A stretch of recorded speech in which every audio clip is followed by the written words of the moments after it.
Okay, so I'm going to talk about this game I played at the weekend in the Cavan Congress.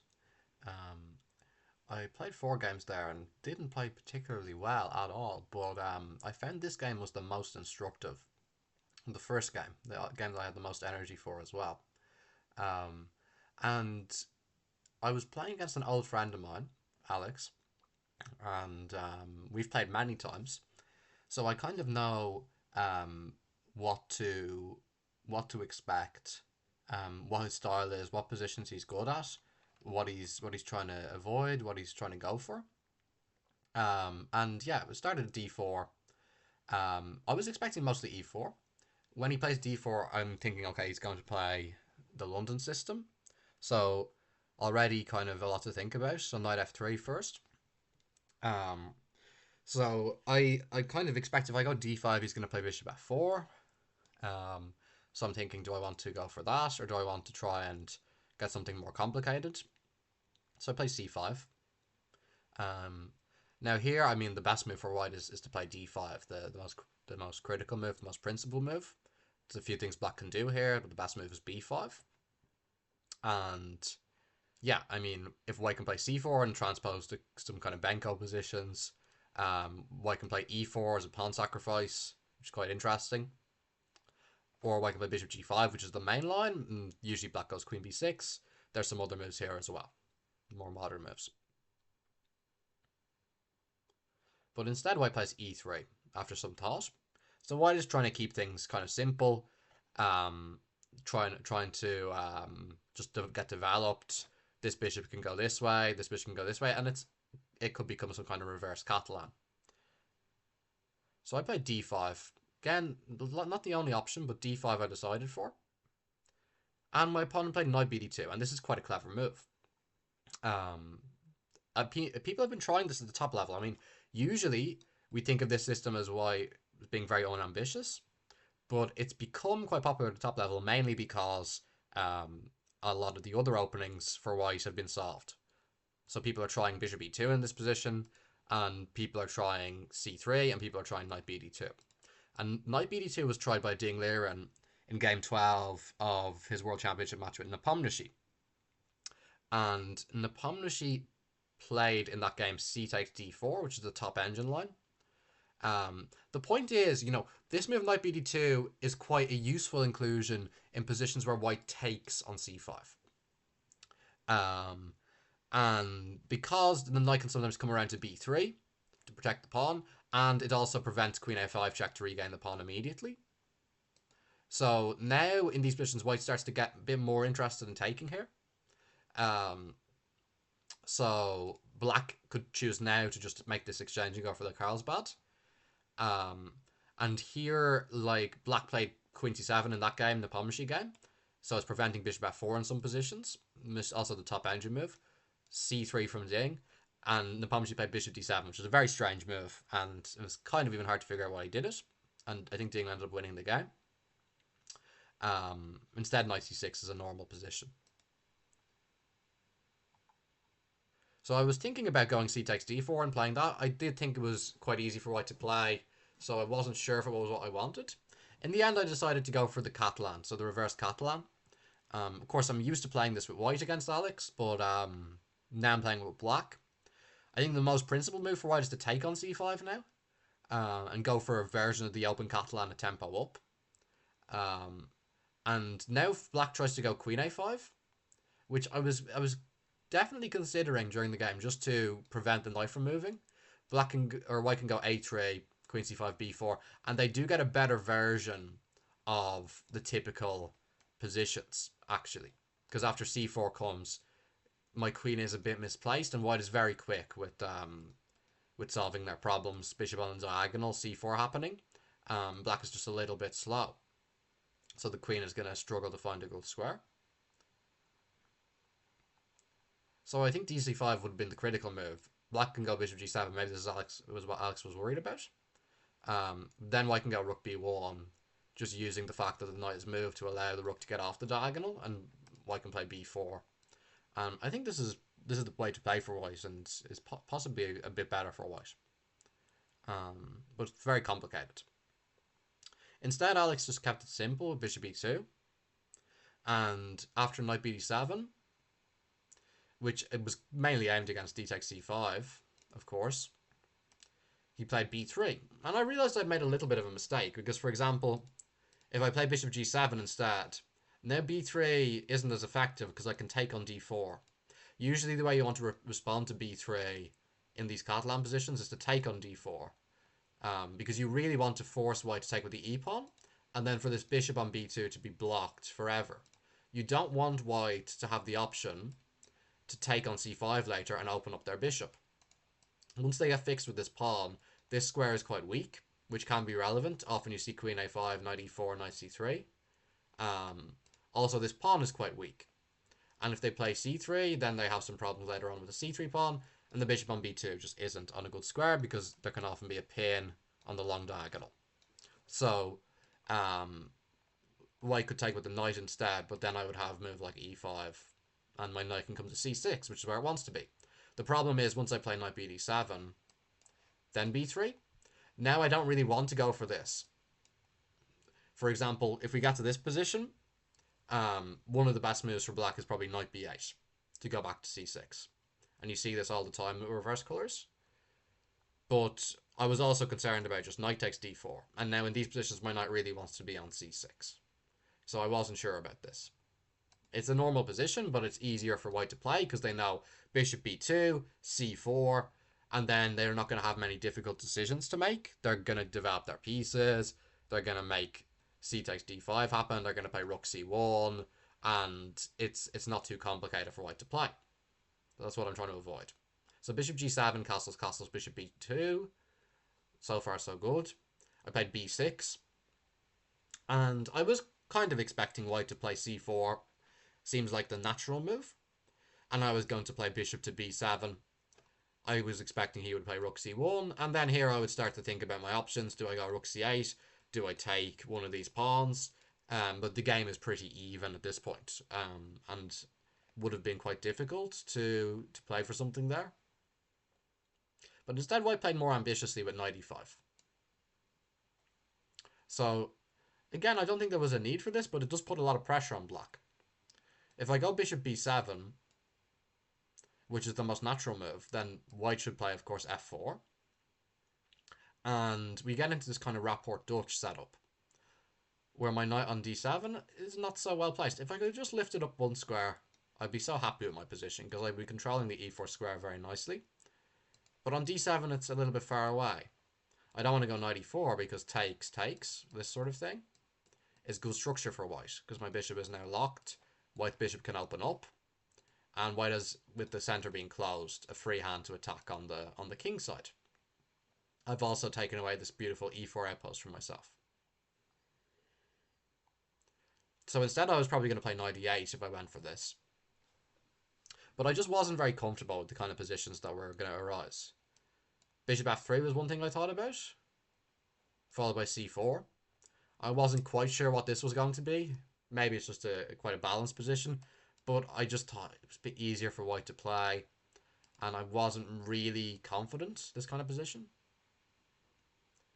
The other thing white could do is play h4, which the engine quite likes. Knight d6, h5.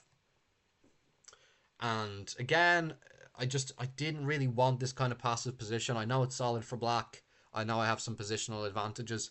I just thought white had a very easy to play initiative. That's not the kind of thing I want to do.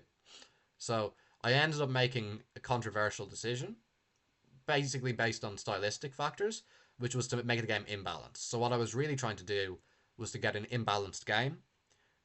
This is usually what the higher rated player tries to do in most situations, because with imbalances, usually the decisions people have to make are more consequential and more difficult, rather than, say, after c4, where the game is quite balanced. There'll be a lot of exchanges, so there's not going to be, the cost of a move isn't going to be as high, and it'll be easier for white to kind of drift along without having to make really tough decisions.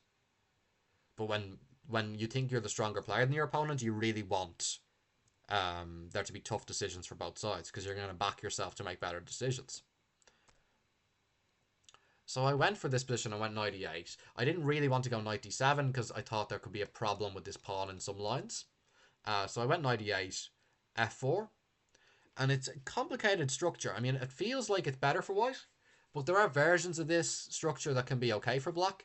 I wasn't really sure what this was, but I knew it was complicated. And I knew what kind of moves I wanted to include. I wanted to go f6, um, just to try and fight against this bind.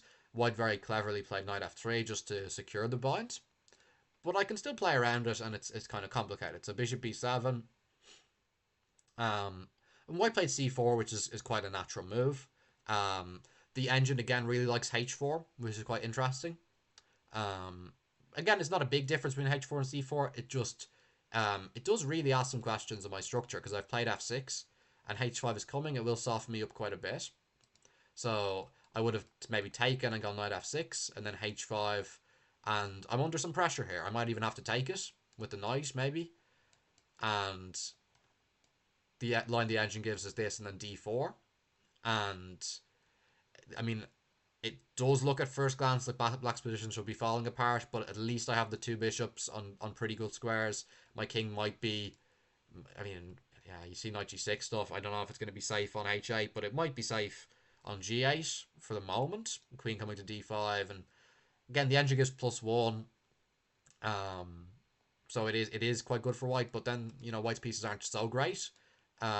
This bishop on b2, maybe put some pressure on d4, I guess. And the knight is strong on e5, but there's no immediate checkmating ideas. There's no rook f3, so I might be able to improve my pieces a bit and have compensation. But yeah, very very hard to understand. c4 instead makes sense. fe5. I think it's important for me to include this now. White really doesn't want to take with the pawn. They take with the knight, which makes the most sense. And now I just secure the center with e6. I want to be able to take back on d5 with a pawn, if possible, in some positions. Bishop f3 makes sense, just to put some pressure here. So white's played very well so far. All their pieces are on good squares. Quite solid. They know what moves are coming next. I play knight f6. So this should bring my knight back into the game. White plays queen c2. Queen e2 also possible, but both moves are kind of similar. Queen e7. So I'm just getting developed. Rook d1, rook d8. And there's a lot of tension in the position. White is a little bit better because of the square for sure. But it's complicated. This is a weak pawn. White's king could be vulnerable later on. Who knows? Rook d2.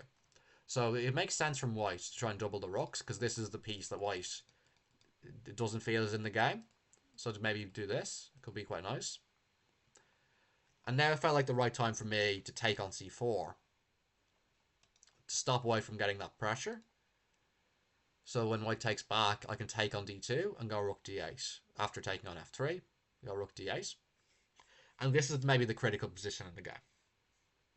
So far, I think both sides have played pretty reasonably, other than my decision to take on e5, which is a bit controversial. But other than that, we've mostly been playing natural moves. We have an imbalanced position. We can say, in terms of pawn islands, it's 3 pawn islands each. This could be weak for white. This could be weak. This could be weak. This is the only pawn for me that could be weak. On the other hand, I don't really like the structure with this dark square bishop. It could come back to bite me later on. Weak light squares. And white does have some nice squares for the knight. So it's not so easy for me. I think what white thought from their perspective, and it's important to understand why white made the decision they made, was they were quite worried about short-term issues. And this is what I really wanted to talk about in this game. Oftentimes, people overly focus on the short term, and they're very good at solving problems literally, but they're not always as good at weighing up one thing against another thing. So for example, here white has a choice. White could play queen c2, for example, and white expects me to play queen d7. And now what white is thinking is the queen is coming in to d3. If the knight moves, the queen's coming into d2. So when the queen comes in, this is going to start to be under pressure. This is going to be under pressure. And if the queen's trade, the rook can target the pawn as well. And the knight is going to start jumping. Maybe to g4, maybe to e4. And white is very much feeling like black is getting active against targets, and white doesn't have the same activity. And white is feeling like, okay, if I go for this, it's going to be quite easy for black to play, and I feel like things are going in the wrong direction. Now, I think that's a perfectly reasonable thing to think in this position, because it does feel like black is getting active. So the alternative is to take on f6. Now if rook d2, bishop e7 works out for white. And after bishop f6, queen c2. The difference now is, if black tries to do the same thing, white can go queen e4. And now white is better, because the queen is on an amazing square on e4. The knight is good. The bishop can't target anything. It's basically good knight, bad bishop, you could argue. And white has plans to improve the position. So it could be knight g5, and then f takes, and then rook coming in, and the king hides somewhere. Lots of ideas for white. And for black, it's very difficult, because queen d3 isn't there anymore. The queen is so strong on e4.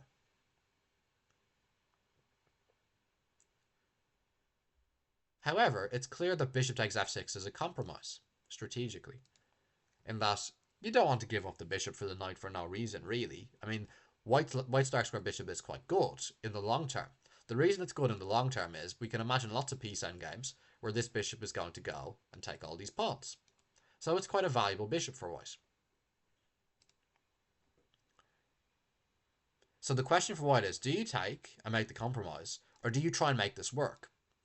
I feel like the way really top players would play is they'd understand this is quite a big concession, so they'd make some effort to make this work. And indeed, that's what the computer says. Queen c2, queen d7. And it's not so easy for white here. In fact, one of the moves the computer gives, interestingly, is bishop takes f6 here for an advantage for white, and then go queen e4. So it's overly simplistic to say this move was such a kind of an uncultured move. It is quite a decent idea. But the engine also likes rook e1, queen d3, queen a4. So this way, white uses concrete means to try to keep the position good for white. And here it's just not quite working for black. Like if black tries jumping in, then there's takes and takes with check. And this kind of thing just works out for white. So when you're at the board trying to figure out how to solve your problems in this position with white, it's really about how to judge one thing against another. Do you want to really try to make queen c2 work? Or do you want to keep it simple and play bishop f6 and maybe make a small compromise, but you know what you're doing, you know what your plan is? And very often players around 1900 level play quite literally. They see what the problem is, and then they can make compromises to solve the problem in the short term. Then they can suffer in the long term. So I take back. I feel good about this because my bishop has improved, and maybe things are getting better. But I'm not sure how good I feel, because now I see queen e4 is coming. So I'm thinking about, what is my opponent's idea? My opponent's idea is queen e4. How do I prevent it? Well, I can prevent it with queen b7, but it's way too passive. Then my queen's just going to be bad on b7, and white will get the driver's seat. Also, I need to start thinking about what exchanges do I want. I really don't want to trade the queens. Or no, I do want to trade the queens. I don't want to trade the rooks and leave myself with the queens, because the queen and knight are going to be usually better than the queen and bishop. And the fact that white has all these weak pawns is less of an issue in a queen and knight against queen and bishop position, because the queen is quite good at just defending loads of things and also activating itself. And these pawns mean a little bit less, because white can go for activity against my king and give up the pawns. Whereas if I trade the queens, then the rook will become very passive defending pawns, and my rook will become very active on the d file. If I trade the rooks and the queens, then it could be good knight, bad bishop, and it could be that the light squares are good for white's king to enter in, and I could be suffering with these pawns on the same coloured square as my bishop. So it's actually very complicated what I want to do. I think really I just want to trade the queens if possible. And it's important to have that in your mind when you're considering all these variations. So I play e5. And my idea is I can meet queen e4 with fe4.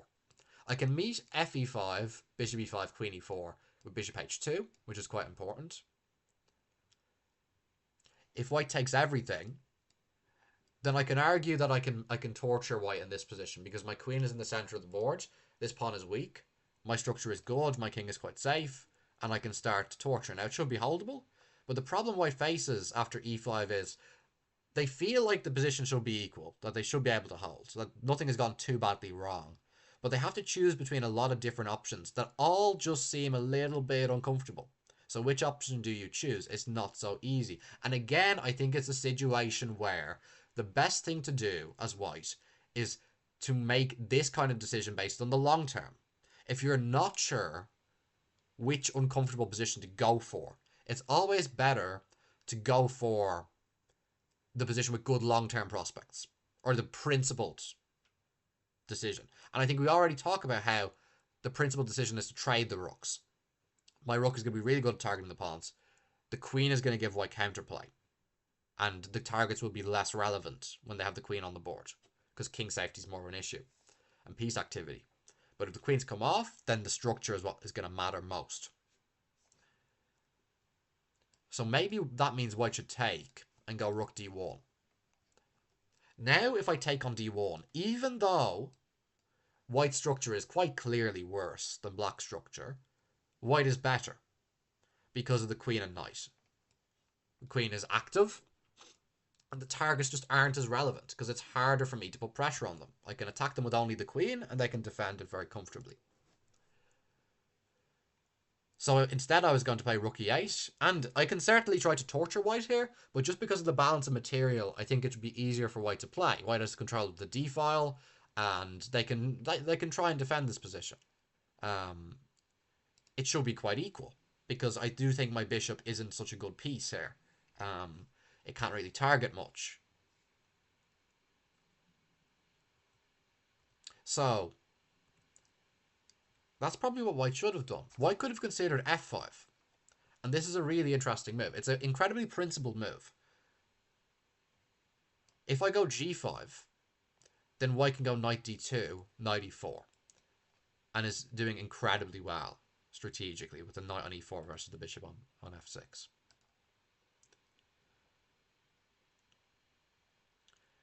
I can go e4, which is the natural move. I was a little bit concerned about knight d2, but if I calculated this to the end, I saw this and got a little bit worried. You know, bishop g5, rook e4. I missed here that I have rook d2, which is quite nice. Although maybe I would have saw it if I was faced with f5. I knew I had a safety net of taking here first, and then going e4. Now there's no knight d2, so maybe knight here instead. And then I move the bishop somewhere. And again, this position should be balanced, but maybe I can try to do something. But again, white has kept the queens on, and you can see that helps white here because my king is weak. So white has counterplay against the king, and the weak pawns are less of a factor. This pawn could be loose.